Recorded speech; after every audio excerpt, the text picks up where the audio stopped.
Hello friends, एक बार फिर आप सभी का स्वागत है आपके channel messy paper by K S में। माई सेल्फ कोमल बर्नवाल मैं एक बार फिर आपके सामने उपस्थित हूँ। तो फ्रेंड्स, जैसा कि पहले मैं बता दूं कि जो मेरा प्रीवियस वीडियो था वो सिंधु घाटी सभ्यता पे था, जो आपका चैप्टर कंप्लीट हो चुका था। ठीक है। और नेक्स्ट वीडियो मैंने बताया था कि आप लोग का टेस्ट चलेगा 50 क्वेश्चन आंसर का। जैसे कि मेरा हर चैप्टर कंप्लीट होने के एंड में टेस्ट रहता है 50 क्वेश्चन आंसर का। तो आज वीडियो उसी पे था, लेकिन उस पर वे वीडियो ना बना के आज का जो वीडियो है ये सिंधु घाटी सभ्यता पे ही है। ये इसलिए क्योंकि मुझे कमेंट बॉक्स में आया था कि मैम आप जो पढ़ाती है बहुत अच्छा पढ़ाती है, पर मैम थोड़ा डिटेलिंग में बताइए। ठीक है, फास्ट बताती है, समझ नहीं आता, तो थोड़ा डिटेलिंग बताइए ताकि और ज़्यादा समझने को मिले। तो मैं बता दूं कि आज का जो वीडियो है सिंधु घाटी सभ्यता पे, और ये पूरा डिटेलिंग में ये चैप्टर पढ़िएगा ज़रूर। ये पूरा कंप्लीट मतलब अलग अलग बुक से कलेक्ट करके, ठीक है, मैंने ये नोट्स बनाया है। ठीक है, अलग अलग बुक से कनेक्ट करके, नेट से पढ़ के, हर तरह से अगर आप इसको पूरा पढ़ लेते हैं तो आपको कहीं भी जाने की ज़रूरत नहीं है। इससे बाहर एक क्वेश्चन नहीं पूछेगा, इसकी गारंटी मैं लेती हूँ। एक भी क्वेश्चन इससे बाहर नहीं पूछेगा। जो मैंने ऑलरेडी वीडियोज डाल रखे हैं सिंधु घाटी सभ्यता में, वो पढ़ लीजिए और ये मेरे नोट्स पढ़ लीजिए। एक क्वेश्चन इस चैप्टर से बाहर नहीं पूछेगा। वीडियो देखिएगा ज़रूर फ्रेंड्स, वीडियो बड़ा है क्योंकि नोट्स थोड़ा बड़ा है। ठीक है, तो वीडियो लंबा जाएगा। ऐसा नहीं कि वीडियो बड़ा बना है तो ना पढ़े, क्योंकि थ्योरी है, थ्योरी का वीडियो बड़ा होता है। यूजुअली मेरे सारे वीडियोस छोटे होते हैं, लेकिन ये नोट्स है पूरा बनाया हुआ, बाकायदा एक एक चीज़ लिखा हुआ है, तो ये वीडियो लंबा जाएगा। वन वर्ड क्वेश्चन आंसर है नहीं ये कि जल्दी ख़त्म हो जाए, तो ये वीडियो लंबा जाएगा। तो प्लीज़ रिक्वेस्ट है आपसे कि बहुत मेहनत लगी इसको बनाने में, तो प्लीज़ आप लोग ज़रूर देखिए, और देखिए उसके बाद लाइक कमेंट में भी बताएं कि आपको वीडियोस कैसा लगा। प्लीज़ कमेंट कीजिएगा ताकि मुझे भी अच्छा लगे कि हाँ आपको एक्चुअल में पसंद आ रहा है कि नहीं आ रहा है। और सबसे पहले फ्रेंड्स, आप लोग चैनल को सब्सक्राइब नहीं किए तो प्लीज़ सब्सक्राइब कर लीजिए। ठीक है, तो चलिए फ्रेंड्स, फिर मैं स्टार्ट करती हूँ। तो जो इसमें आपको पढ़ना है वो क्या पढ़ना है, जो विषय सूची है, तो निष्कर्ष में शीर्षक है इसका। जो आपको पढ़ना सबसे पहला है कि परिचय, सिंधु घाटी सभ्यता का जो परिचय है वो मैं बताऊंगी, उसके बारे में परिचय दूंगी। नेक्स्ट सेकंड नंबर पे आता है सिंधु घाटी सभ्यता के महत्वपूर्ण स्थल। जैसा कि मैंने बता रखा है आप लोगों को कि 7 स्थल महत्वपूर्ण है। ठीक है, और भी स्थल 3-4 स्थल और आते हैं, लेकिन वो इतने इंपॉर्टेंट नहीं है, इसलिए उसको पढ़ा बिल्कुल नहीं जाता है। 7 स्थल मेनली पढ़ा जाता है, जिसमें से 2 बता रखा है कि मोहनजोदाड़ो और हड़प्पा सबसे महत्वपूर्ण स्थल है। नेक्स्ट आता है थर्ड नंबर, सिंधु सभ्यता से प्राप्त मृण मूर्ति कला। ठीक है, मृण मूर्ति कला के बारे में भी जानेंगे। जिनको पता नहीं कि मृण मूर्ति होता क्या है उसके बारे में भी जानेंगे, और उसके अंतर्गत किस तरह की मूर्ति आती है वो भी जानेंगे। नेक्स्ट है 4th नंबर में जो आपको पढ़ाने वाली हूँ मैं कि सिंधु सभ्यता से प्राप्त मुहर। मुहर जैसे कि मैंने बता रखा है पशुपति शिव की मुहर बहुत फेमस है सिंधु घाटी सभ्यता में, उसी के बारे में मैं डिटेलिंग में आपको बताऊंगी। 5 नंबर पे कि निष्कर्ष, इसका निष्कर्ष क्या निकलता है वो भी बताऊंगी। और सबसे लास्ट में जो है आपका विष्णुनिष्ठ प्रश्न उत्तर, इसके विष्णुनिष्ठ प्रश्न उत्तर के अंतर्गत 1 वर्ड क्वेश्चन आंसर है। तो एकदम सिलेक्टेड 1 वर्ड क्वेश्चन आंसर जो मैं आप लोगों को बताऊंगी। तो चलिए फ्रेंड्स, फिर स्टार्ट करते हैं। तो फ्रेंड्स, सिंधु घाटी की सभ्यता चैप्टर का नाम है, उसका परिचय ये है। सिंधु घाटी सभ्यता यह आद्यैतिहासिक काल, ठीक है, 3500 ईसा पूर्व से 2500 ईसा पूर्व माना जाता है, इसका काल है। ठीक है, और इसको आद्यैतिहासिक काल भी कह सकते हैं। तो सिंधु घाटी सभ्यता के प्रमुख 2 नगर हड़प्पा और मोहनजोदड़ो है। मैं बार बार बोला है कि हड़प्पा मोहनजोदड़ो 2 प्रमुख नगर है। ये दोनों नगर पाकिस्तान में स्थित है। सिंधु घाटी में बर्तनों को गेरू रंग से रंगने के बाद पकाया जाता है। ठीक है, वहाँ के जो बर्तन का यूज़ होता है वो गेरू रंग से रंगने के बाद, गेरू यानी आप तो लाल रंग भी कह सकते हैं, रंगने के बाद पकाया जाता है। और इसको पकाने के बाद चित्रकारी की जाती है। ठीक है, जब वो रंगने के बाद जब पक जाए उसके बाद इस पर चित्रकारी की जाती है। ये चित्रकारी काले रंग से की जाती है। ठीक है, जो इसमें डिज़ाइन बनाते हैं ऊपर से उसका जो डिज़ाइन होता है वो काले रंग से ही करते हैं, बाकी और कोई कलर का यूज़ नहीं होता। एक लाल जिससे पकाया जाता है, लाल रंग लगा के फिर पकाया जाता है, उसके ऊपर ब्लैक रंग से कलाकारी की जाती है, चित्रकारी की जाती है। सिंधु घाटी सभ्यता में जो लिपि का प्रयोग किया जाता है उसे चित्र या चित्राक्षर लिपि के नाम से जाना जाता है। ठीक है, लिपि मतलब जैसे कि हम लोग देवनागरी लिपि का यूज़ करते हैं, तो उस समय के लोग चित्र या चित्राक्षर दोनों कह सकते हैं लिपि का यूज़ करते थे। ठीक है। इस चित्राक्षर लिपि में 396 चिन्हों का प्रयोग किया गया है। ठीक है, ये भी इंपॉर्टेंट है कि इस चित्राक्षर लिपि में 396 चिन्हों का प्रयोग किया गया है। सिंधु घाटी सभ्यता के मुख्य देवता पशुपति शिव को माना जाता है। साथ ही सिंधु सभ्यता में जो मुहर का प्रयोग किया जाता था उस पर पशुपति शिव का चित्र अंकित है। ठीक है, जो मुहर एक तरह से सिक्का जो आप लोग को बताया मैंने प्रयोग किया जाता था उस पर पशुपति शिव का चित्र अंकित था।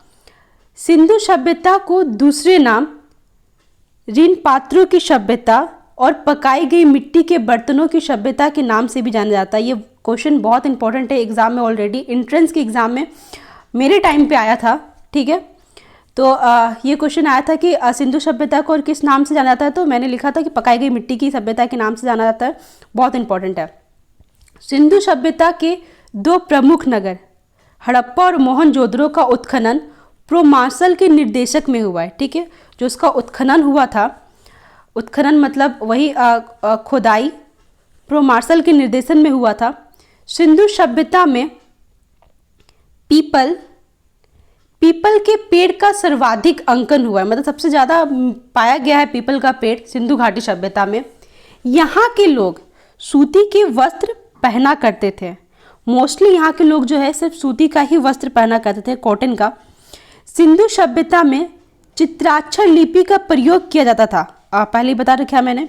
और इस लिपि का लिखने का तरीका था चित्राक्षर लिपि का, पहली पंक्ति में दाईं से बाईं की ओर तथा दूसरी पंक्ति में बाईं से दाईं की ओर लिखी जाती थी ये चित्राक्षर लिपि। सिंधु सभ्यता में जो भिन्न भिन्न भवनों का प्रयोग किया गया है, ये भवन पकाई हुई ईंटों से बनी है। ठीक है, जो उस समय सिंधु घाटी सभ्यता में जो भवन बने थे, बिल्डिंग्स कह सकते हैं आप, जहाँ जिसमें लोग रहते थे, तो उसमें जो ईंटें का प्रयोग किया गया था वो पकी हुई ईंटों का प्रयोग किया गया था। और साथ ही इस भवन के निर्माण में कहीं भी पत्थर का प्रयोग नहीं किया गया था। ठीक है, तो कहीं भी पत्थर का प्रयोग किया नहीं गया था, सिर्फ पकाई गई ईंटों का ही प्रयोग किया गया था। सिंधुवासी मतलब वहाँ के जो सिंधु सभ्यता के रहने वाले लोग को सिंधुवासी कहते हैं। तो सिंधुवासी मनोरंजन के लिए पासे का खेल, नृत्य, शिकार, पशुओं की लड़ाई आदि खेला करते थे। आगे बढ़ते हैं कि सिंधु घाटी सभ्यता को दो भागों में विभाजित किया गया है। ठीक है, दो भागों में बांटा गया है सिंधु घाटी सभ्यता को। जो पहला है वो है वास्तुकला और दूसरा है शिल्प कला। ठीक है, तो जानते हैं वास्तुकला के अंतर्गत जो आता है, इसके अंतर्गत नगर योजना, निजी भवन, ठीक है, सड़कें, जल निकास की नालियाँ, अन्नागार मतलब बता दूं, जहाँ पे अनाज रखने का स्थान होता है उसको अन्नागार कहते हैं। ठीक है, तो अन्नागार और स्नानागार शामिल है। और स्नानागार बता दूं, जहाँ पे स्नानागार मतलब स्नान करने का स्थल, अन्नागार मतलब अनाज रखने का जगह और स्नानागार मतलब स्नान करने का स्थल। एक तरफ से अन्नागार को आप भंडार भी कह सकते हैं और स्नानागार को आप कुंड के नाम से भी जान सकते हैं। जैसे कि एक बड़े एरिया में पानी इकट्ठा करके वहाँ पे लोग नहाते थे उस समय के लोग, तो इसलिए स्नानागार का मीनिंग ये होता है। एंड अब आते हैं शिल्प कला में क्या आता है। तो शिल्प कला के अंतर्गत इसके अंतर्गत पत्थर की मूर्तियाँ आता है, धातु की मूर्ति, मृण मूर्तियाँ आदि शामिल है। और आपको मृण मूर्तियाँ नहीं पता तो आगे आपको मिलेगा कि मृण मूर्तियाँ होता क्या है। ठीक है, तो उसमें अच्छे से लिखा है, तो मैं पढ़ के आप लोग को अच्छे से समझाऊंगी। और यहाँ पे छोटा सा नोट्स है, ये बहुत इंपॉर्टेंट है। सिंधु घाटी सभ्यता का सबसे प्रसिद्ध पशु, सबसे फेमस प्रसिद्ध पशु एक सिंह पशु माना जाता है। और ये भी एग्जाम में आ चुका है, प्रीवियस बेक क्वेश्चन अगर आप पढ़ोगे तो सबसे प्रसिद्ध पशु एक सिंह वाला पशु है, ये माना जाता है। नेक्स्ट आते हैं सिंधु घाटी सभ्यता के महत्वपूर्ण स्थल। ठीक है, तो 7 स्थल मैंने पहले भी बता चुकी हूँ आप लोगों को।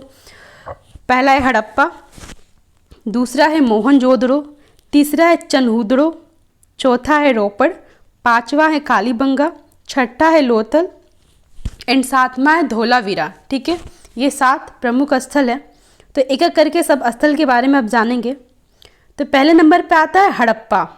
ठीक है, तो हड़प्पा में है कि हड़प्पा का उत्खनन दयाराम साहनी ने 1921 ईस्वी में किया था। ठीक है।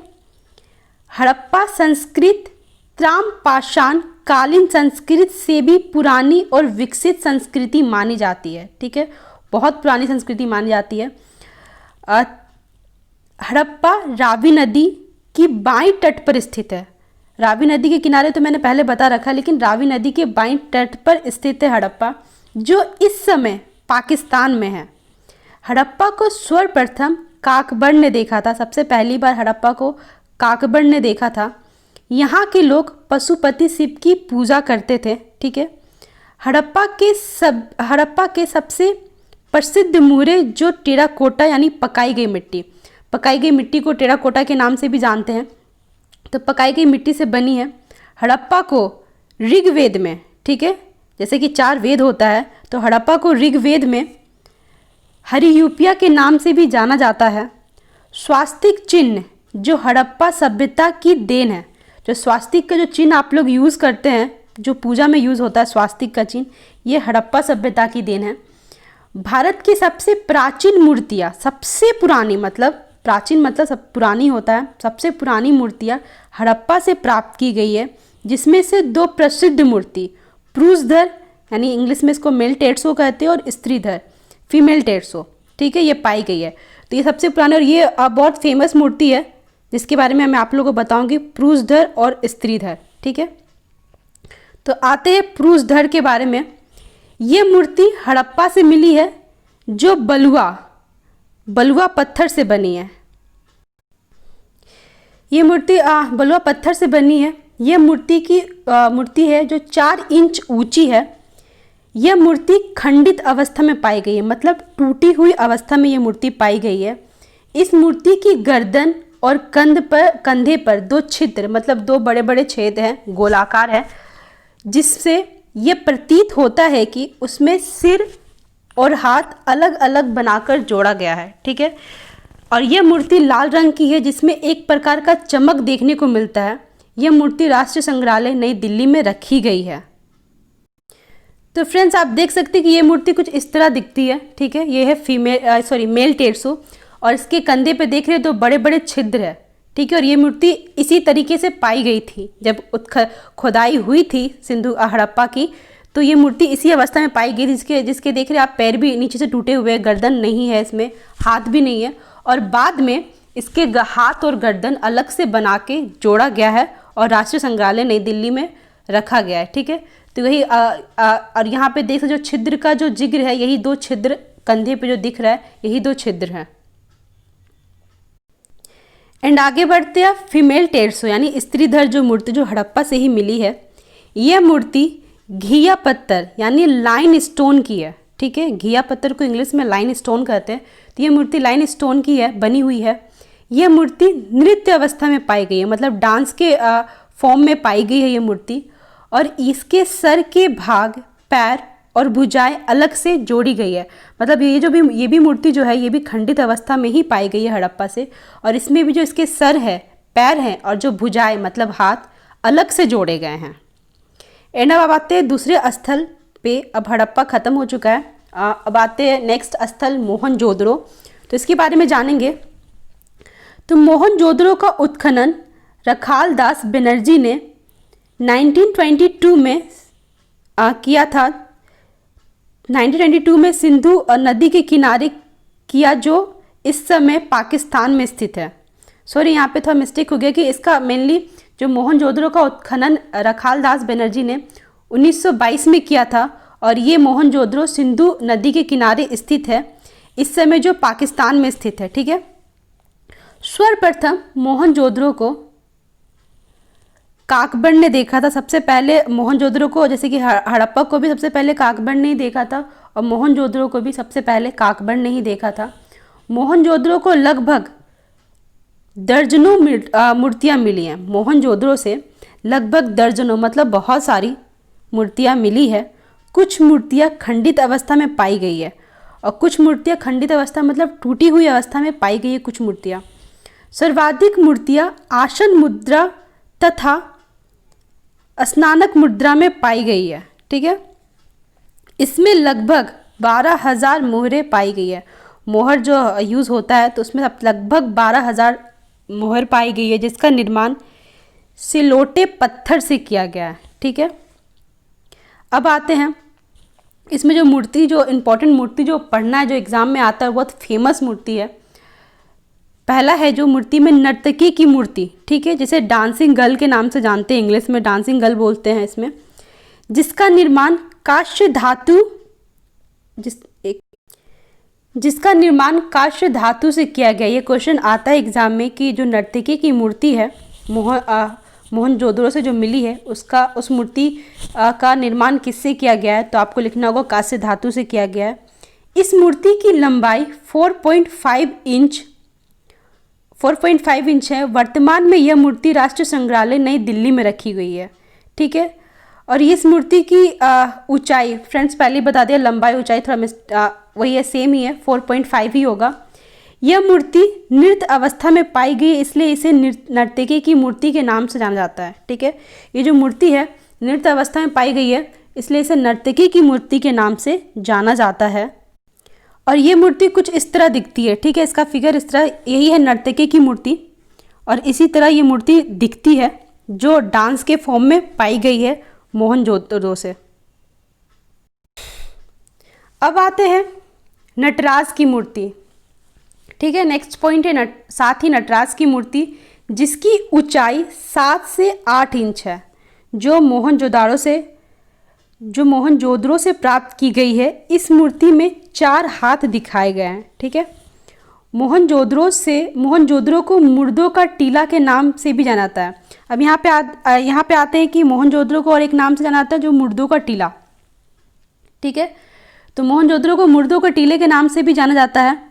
मुहरों में पशुपति शिव की मुहर, मुहरों में पशुपति शिव की मुहर पर जो पशुपति शिव का चित्र अंकित है, यह चित्र मोहनजोदड़ो से ही प्राप्त की गई है। ठीक है, जो मुहर मेनली सिंधु घाटी सभ्यता में जो सबसे फेमस है, जो मैंने पहले ही बताया है, पशुपति शिव का जो मुहर, पशुपति शिव का फोटो उस पर बना है, और वो फोटो मोहनजोदड़ो से प्राप्त की गई है। नेक्स्ट आते हैं योगी की मूर्ति, ये भी बहुत फेमस है। ठीक है, तो ये मूर्ति मोहनजोदड़ो से ही प्राप्त की गई है। अब जानते हैं योगी की मूर्ति के बारे में। सिंधु घाटी सभ्यता की सर्वोत्तम प्रतिमाओं में से एक मोहनजोदड़ो से प्राप्त सेलखंडी के पत्थर से बनी ये मूर्ति एक दाढ़ी युक्त पुरुष की मूर्ति है। ठीक है, और ये बहुत ज़्यादा मतलब सबसे बेस्ट माना जाता है मोहनजोदड़ो से, जो मोहनजोदड़ो का सबसे फेमस कह सकते हैं आप, सबसे फेमस मूर्ति माना जाता है। तो एक बार फिर से मैं पढ़ती हूँ कि सिंधु घाटी सभ्यता की सर्वोत्तम प्रतिमाओं में से एक, ठीक है, प्रतिमाओं में से एक मोहनजोदड़ो से प्राप्त सेलखंडी के पत्थर से निर्मित, जो पत्थर यूज़ किया उसका नाम सेलखंडी है, सेलखंडी पत्थर से बनी यह मूर्ति एक दाढ़ी युक्त पुरुष की मूर्ति है। ठीक है, इसके सर पर एक फीता बंधा है। यह पुरुष अपने कंधों पर दुपट्टा या साल ओढ़े हुए। ठीक है, सर पर फीता बना है और अपने कंधे पे जो उन्होंने इस मूर्ति में दिखाया गया है कि शॉल या दुपट्टा लिए हुए है, जिस पे त्रिफूलिया अलंकरण किया गया, जिस पे त्रिफूलिया मतलब 3 फूल का अलंकरण किया गया है। यह मूर्ति का मस्तक छोटा तथा पीछे की ओर से ढलुआ आकार का है। ठीक है, इसका मस्तक मतलब जो सर है वो छोटा है और पीछे से ढलुआ मतलब एक राउंड शेप का है। इसकी गर्दन मोटी, आंखें आधी खुली हुई है। इसका जो गर्दन है वो मोटी है और आंखें जो है आधी खुली हुई है।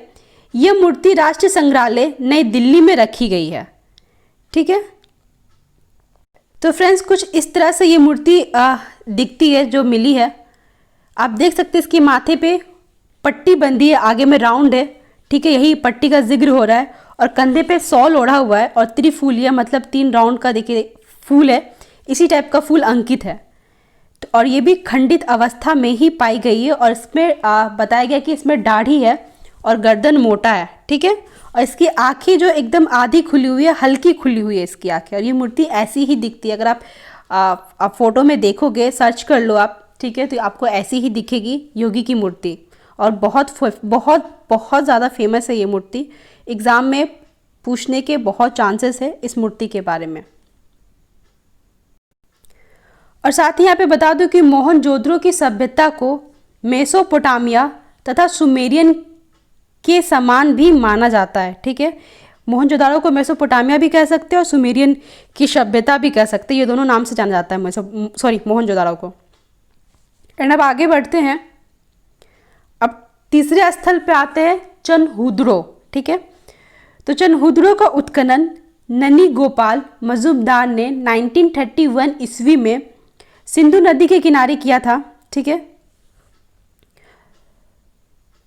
यह मोहनजोदड़ो से 80 मील दूर 80 मील दक्षिण में स्थित है। ठीक है, ये मोहनजोदड़ो से 80 मील की दूरी पे दक्षिण की ओर स्थित है। यहीं से पीतल की बनी बत्तख प्राप्त की गई है। चनहुद्रो से प्राप्त ईंटों का आकार वर्गाकार है, मतलब यहाँ से जो ईंटें मिली है वो स्क्वायर शेप में मिली है। नेक्स्ट स्थल आते हैं फ्रेंड्स, जो 4th नंबर पे है वो है रोपड़।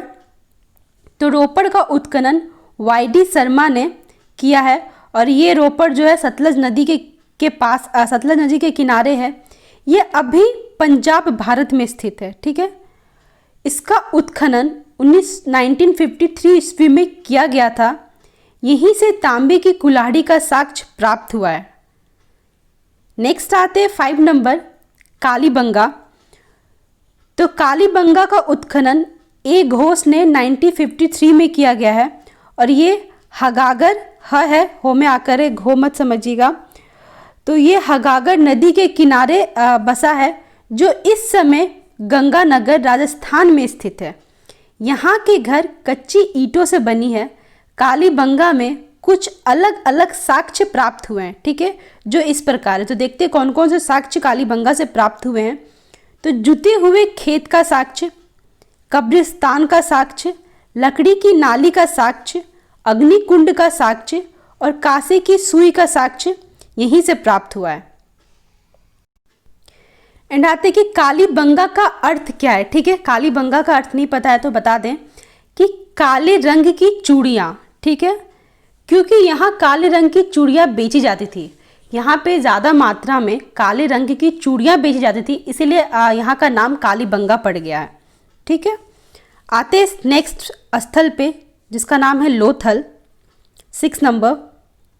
तो लोथल का उत्खनन AR घोष राव ने 1955 से 1963 के बीच हुआ है और ये भोगवा नदी के किनारे बसा है। यह स्थल जो अहमदाबाद गुजरात में स्थित है। ये सिंधु सभ्यता का सबसे बड़ा बंदरगाह माना जाता है। ठीक है, सबसे बड़ा बंदरगाह। लोथल के उत्खनन से बृहद्भांड उपकरण, मुहरे, वाट एवं माप तथा पाषाण उपकरण आदि प्राप्त हुए हैं।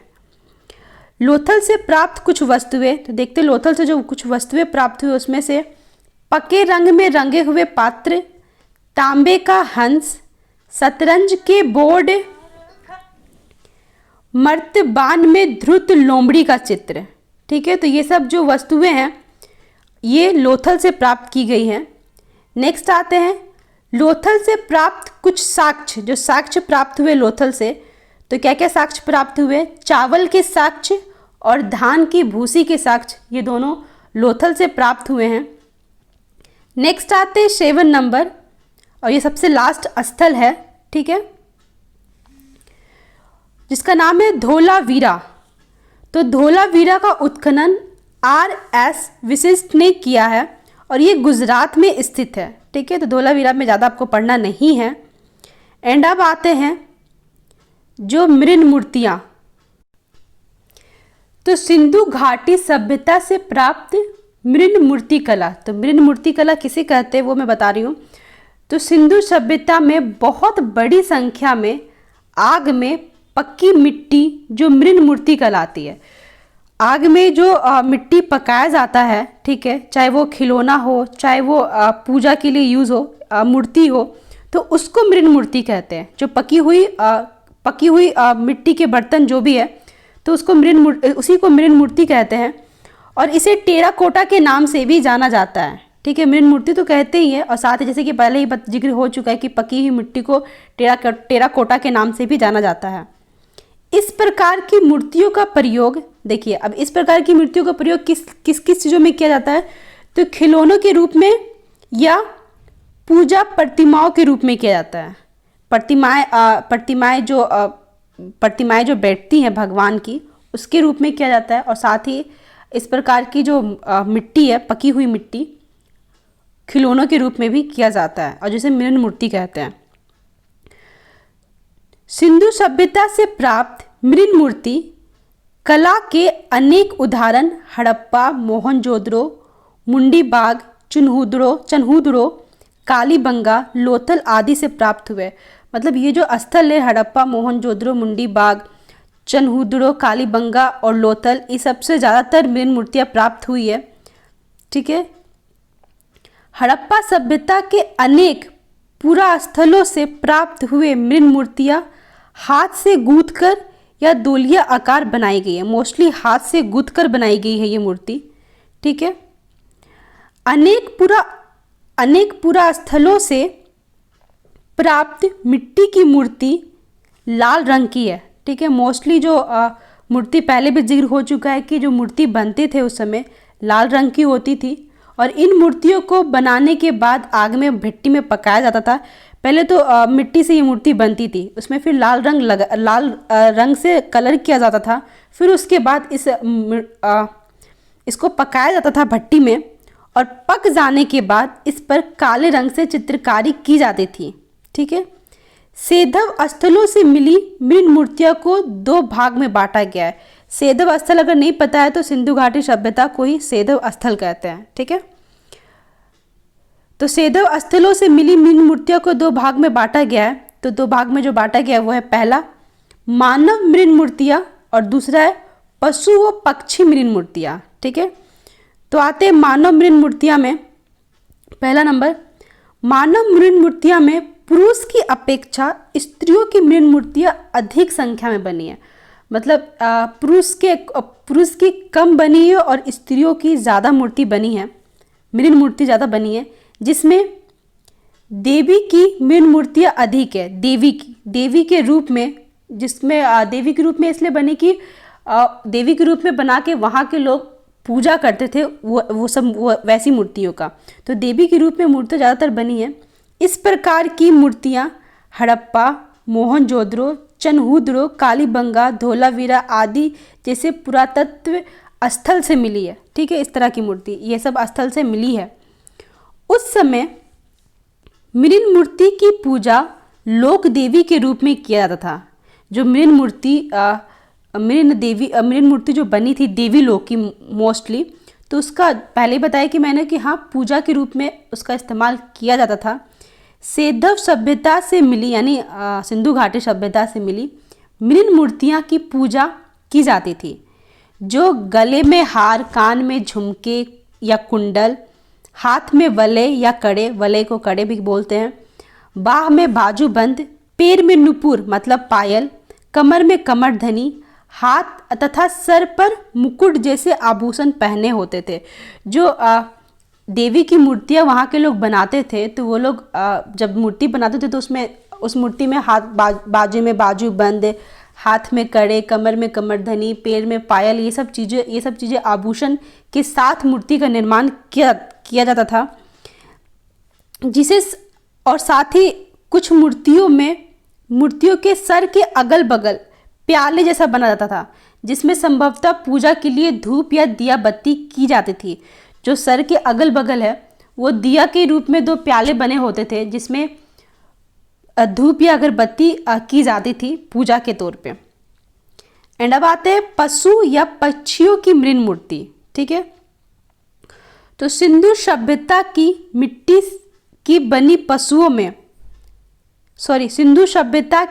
की बनी वस्तुओं में प्रधानता उन खिलौनों की है जो पशु पक्षियों के रूप में मिलते हैं। मतलब प्रधानता, सबसे ज़्यादा इम्पोर्टेंस पशु पक्षियों की मूर्ति में तो बहुत खिलौने की मूर्ति बनी होगी, लेकिन जो सबसे मोस्टली इम्पॉर्टेंट दिया गया था उस समय खिलौनों की मूर्तियों को, तो पशु की मूर्ति को ज़्यादा इम्पोर्टेंट दिया गया था और पक्षियों की मूर्तियों को ज़्यादा इम्पोर्टेंट दिया गया था। ठीक है। और जो पशुओं में जो मूर्ति बनी थी, तो जैसे कि बैल, भैंस, भेड़, बकरा, कुत्ता, हाथी, बाघ, गेंडा, भालू, शेर, खरगोश इत्यादि की मृण मूर्तियां बनी थी, मतलब पकाई गई मिट्टी से ये सारी मूर्तियां बनी थी। जबकि पक्षियों में मूर्ति बनती थी उस समय, वो है मोर, तोता, बत्तख, गौरैया, मुर्गी, चील, हंस और उल्लू की मृण मूर्तियां मिली है। ठीक है, तो पंछियों में ये सब मूर्ति मिली है। और साथ ही इसमें मोहनजोदड़ो से मिली मृण मूर्तियां विशेष महत्वपूर्ण है। मतलब ये सारी अलग अलग स्थल से ये सारी मूर्ति मिली है, लेकिन यहाँ पे कह रहा है कि साथ ही मोहनजोदड़ो से मिली मूर्ति, जो मोहनजोदड़ो से मृण मूर्तियां मिली है, वो सबसे ज़्यादा इम्पोर्टेंट है। और इसमें कि डील वाले बेल की तुलना में बिना डील वाले बेल की मृण मूर्तियां अधिक मिली है। फ्रेंड्स, डील वाले बेल आप लोग को भी समझ में नहीं आ रहा होगा, और सॉरी मुझे भी नहीं पता इसका मीनिंग कि डील वाले बेल का मीनिंग क्या होता है। और मुझे भी एक्चुअली मेरे टाइम पे भी नहीं बताया गया था, तो कुछ मीनिंग ऐसे होते हैं जो किसी को पता नहीं होता, तो आपको ऐसे ही रट्टा मार याद करना पड़ेगा। मैंने अपने टाइम पे ऐसे ही याद किया था, तो आपको भी याद करना पड़ेगा कि डील वाले बेल का मीनिंग मुझे भी नहीं पता है। ठीक है, तो डील वाले बेल की तुलना में बिना डील वाले बेल की मृण मूर्तियाँ अधिक मिली है। एंड आगे आते हैं, सिंधु घाटी सभ्यता की प्रमुख मुहर। ठीक है, तो मुहर के बारे में जानते हैं। सिंधु घाटी सभ्यता से अनेक मुहरें प्राप्त हुई है, बहुत सारी, मतलब 12,000 मुहरें तो मोहनजोदड़ो में ही प्राप्त हो गई है। ठीक है, लेकिन जिसमें से पशुपति सिक्का मुहर को सबसे ज़्यादा महत्व दिया गया है, तो सबसे इम्पोर्टेंट मुहर है। और आएगा तो पशुपति सिक्के से ही रिलेटेड क्वेश्चन आएगा। ठीक है, और कोई मुहर का नहीं पूछेगा। सिंधु सभ्यता के लोग इस मुहर का प्रयोग व्यापार की दृष्टि से क्या करते थे। जैसे कि मैंने बताया कि मुहर को सिक्के के रूप में भी आप जान सकते हैं, और इसका यूज व्यापार की दृष्टि से किया करते थे। इस पर पशुपति शिव का चित्र अंकित है। ठीक है, चित्र बना है पशुपति शिव का, और यह चित्र मोहनजोदड़ो से प्राप्त की गई है। इसलिए इसे पशुपति शिव का मोहर भी कहा जाता है। ठीक है, इस चित्र के चारों ओर, ठीक है, जो पशुपति शिव का चित्र जो मुहर पर बना है, उस चित्र के चारों ओर पशुओं का अंकन है। पशुओं में हाथी, बेल, हिरन, घोड़ा, शेर या बाघ बने हैं। ठीक है, ये सारे पशुओं का चित्र अंकन है, और ये मोहरें टेराकोटा यानी पकाई हुई मिट्टी से बनी है। एंड आगे बढ़ते हैं, अब आते हैं निष्कर्ष पे। ठीक है, इसका निष्कर्ष के बारे में जिक्र करते हैं। तो सेधव सभ्यता मतलब सिंधु घाटी की सभ्यता के उत्कृष्ट नमूने और यहाँ की शासन व्यवस्था, नगरीय व्यवस्था उतना सुंदर विकास नहीं है, और उस सभ्यता में जो नवीन विकास की जो नींव डाली गई है, ठीक है, नींव डाली है, वो आज भी उस युग में देखी जा सकती है। मतलब आज भी उस युग में देख सकते हैं। उस सभ्यता की नगरीय व्यवस्था सबसे महत्वपूर्ण रही है। नगरीय व्यवस्था जो वहाँ के रहने वाले, घर बनना, सारा कुछ रहन सहन, वो बहुत महत्वपूर्ण रही है। नगर की वास्तुकला जिस प्रकार की गई है, ठीक है, जिस प्रकार की गई है और जिस ढंग से ईंटों की बिछावट थी, वो भी बिना किसी जुड़ाव के, उसमें हम समझ सकते हैं कि उनमें विकास की दर कितनी आगे थी। ठीक है, सिर्फ पकी हुई मिट्टी से और बहुत तरीके से बनी हुई थी, और डिज़ाइन वाली चीज़ों का, मतलब अलंकृत वाली चीज़ों का ज़्यादा यूज़ किया गया था। तो मतलब यहाँ पे ये कह सकते हैं कि हम समझ सकते हैं कि उस समय कितना आगे बढ़ा हुआ था। ठीक है, लोगों को कितना नॉलेज था इन सब चीज़ों को लेके। सेधव सभ्यता का व्यापार भी काफ़ी अनंत था। ठीक है, उसका व्यापार भी विदेशों तक होता था। अनंत मतलब काफ़ी बड़े एरिया में फैला था। व्यापार इतना अनंत था कि विदेशों तक फैला था। विदेशों से भी आदान प्रदान होता था। ये स्थल और जल बंदरगाहों में आते जाते व्यापार थे। ठीक है,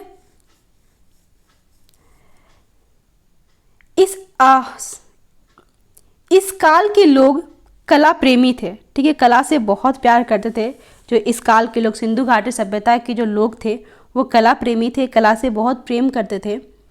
उन्होंने काफ़ी मात्रा में खिलौने, मुहरे, बर्तन, अन्य भौतिक वस्तुएं बनाई और ये सारी वस्तुएं टेराकोटा से बनी थी, पकाई गई मिट्टी से बनी थी, जिसे मृण मूर्ति भी कहते हैं। ठीक है। उनके सामाजिक जीवन की सुविधा के लिए प्रयुक्त हुई जो ये सब उन्होंने निर्माण किया था, खिलौने, मुहरे, बर्तन, अन्य भौतिक वस्तुएं, ये उनके सामाजिक जीवन की सुविधा के लिए था। ठीक है। और मनोरंजन के लिए भी था। सुविधा के लिए तो था ही, साथ में मनोरंजन के लिए भी था। खिलौने जैसे कि खेल सकते हैं, बर्तन जैसे कि बर्तन हम यूज़ करते हैं तो यूज़ में आ जाते थे। ये लोग मूर्ति का निर्माण भी करते थे। मूर्ति का निर्माण पूजा करने के लिए करते थे, पहले बता चुकी हूँ मैं। तथा मानवीय रूप में मूर्ति बनाकर उनकी पूजा करते थे। ठीक है। जो उनके धार्मिक होने को दर्शाती है, मतलब वो लोग पूजा पाठ में भी विश्वास रखते थे। सेधव के लोग यानी सिंधु घाटी सभ्यता के लोगों ने अपने निवास का स्थल नदी का तट चुना। ठीक है। मोस्टली वहाँ के लोग नदी के किनारे ही रहा करते थे, क्योंकि रहने का रीज़न ये है क्योंकि यहाँ की भूमि उपजाऊ होती थी। भूमि जो नदी के किनारे रहते थे वहाँ की भूमि उपजाऊ होती थी, जो खेती के लिए उपयुक्त थी। खेती करना, फसल उगाने के लिए उपयुक्त थी, ताकि वो अच्छे से अपना पेट का पालन पोषण कर सके। और ये कृषि का व्यापार भी करते थे। ठीक है। और साथ ही जो उपजाऊ करते थे वो लोग नदी के किनारे, उससे वो कृषि का व्यापार भी करते थे। संभवतः ये नदी के तट के किनारे रहते थे। वे नदी ही इस सभ्यता के विनाश का कारण है।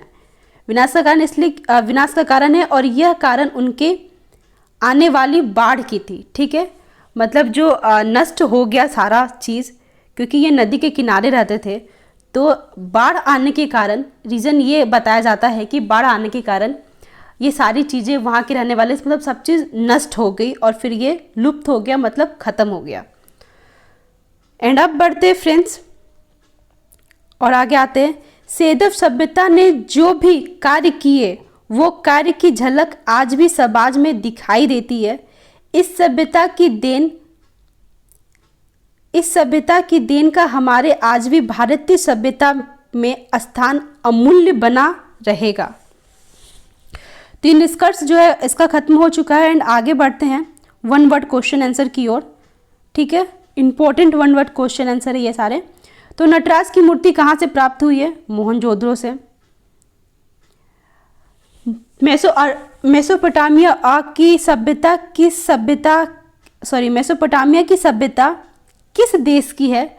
तो इराक की है। ठीक है। इसका जिक्र कहीं है नहीं इराक का, बहुत इंपॉर्टेंट है ये, याद कीजिएगा। मेसोपोटामिया की सभ्यता किस देश की है? तो इराक की है। तांबे का हंस कहाँ से प्राप्त है? लोथल से प्राप्त है। सिंधु सभ्यता की लिपि क्या थी? तो चित्रलिपि है। ठीक है।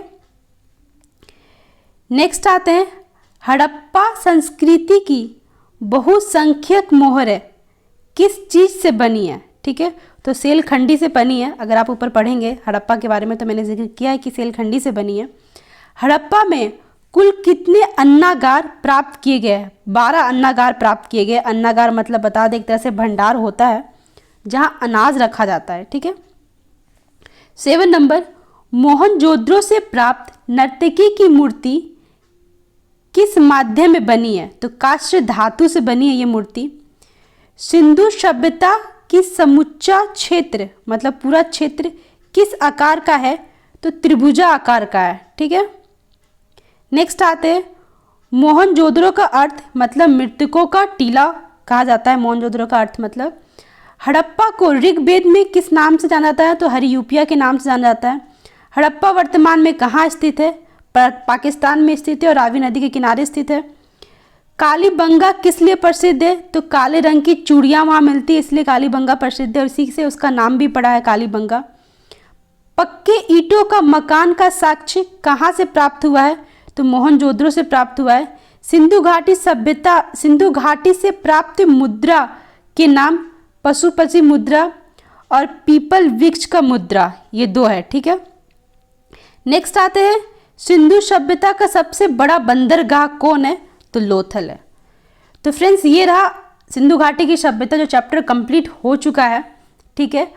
और प्लीज़ अगर वीडियो देख रहे हैं, क्योंकि वीडियो बहुत बड़ा है, 40 मिनट में तो ये आपका सिलेबस ही कंप्लीट हुआ, सॉरी ये चैप्टर ही कंप्लीट हुआ है, तो प्लीज़ रिक्वेस्ट आपसे, मुझे बनाने में मेहनत लगी है, प्लीज़ आप लोग पढ़े और आप लोग को बहुत बेनिफिट होगा इसको पढ़ के, बहुत अच्छे से, बहुत काफ़ी कुछ इसमें जानने को मिला है आपको। तो प्लीज़ ज़रूर पढ़े और कैसा लगा आपको प्लीज़ कमेंट सेक्शन में बताइए। आप लोग कमेंट नहीं करते, वीडियोस देखते हैं पर वीडियोस को बहुत लोग लाइक भी नहीं करते, तो प्लीज़ लाइक कीजिए और चैनल पे नए हो तो प्लीज़ सब्सक्राइब कीजिए और प्लीज़ बताइएगा कि आप लोगों को वीडियो कैसा लगा, ठीक है। कमेंट सेक्शन में और भी कुछ जानना है, कुछ नहीं समझ में आया, बेझिझक उस पर भी आप कमेंट कर सकते हैं, उसके बारे में भी पूछ सकते हैं। तो फ्रेंड्स नए चैनल पे नए तो प्लीज़ सब्सक्राइब कर लीजिए और बेल आइकन पे क्लिक कर लीजिए आपको, ताकि क्योंकि मैं थ्योरी से रिलेटेड रोज़ वीडियोस डालती हूँ, ठीक है। और रोज़ आप लोग को पढ़ना, क्योंकि थ्योरी आपको रोज़ पढ़ना ही चाहिए। अगर आपको एंट्रेंस क्वालिफाई करना है तो रोज़ पढ़ना पड़ता है।